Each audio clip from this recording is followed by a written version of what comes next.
மனையுள் இருந்தவர் மாதவர் ஒப்பர். நினைவுள் இருந்தவர் நேசத்துள் ஒப்பர். பனையுள் இருந்த பருந்து போல நினையாதவர்க்கில்லை நின் இன்பம் தானே என்பது இந்த 47ஆம் பாடல். இந்த 47ஆம் பாடலில் வந்து மனையுள் இருந்தவர் மாதவர் ஒப்பர் என்பது இந்த மனை என்ற வீடு வீடு வீடு பேர் அடைவதை குறித்து இதில் வந்து சொல்கிறாரு. மனையில் இருந்தவர் மாதவர் ஒப்பர்.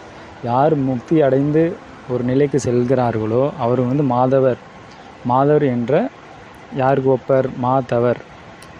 இந்த இறைவனுக்கு இந்த பூமியில் இருந்து யார் விடுதலை பெற்று பெறுறாங்களோ அவங்க வந்து இறைவனுக்கு ஒப்பானவர். மனையில் இருந்தவர், மனை என்ற இந்த உடம்பு இருந்தவர் மாதவருக்கு ஒப்பர். அது முக்தி நிலை அடைந்தவர் என்று வந்து மாதவருக்கு ஒப்பர். நினைவுள் இருந்தவர் நேசத்துள் நிற்பர்.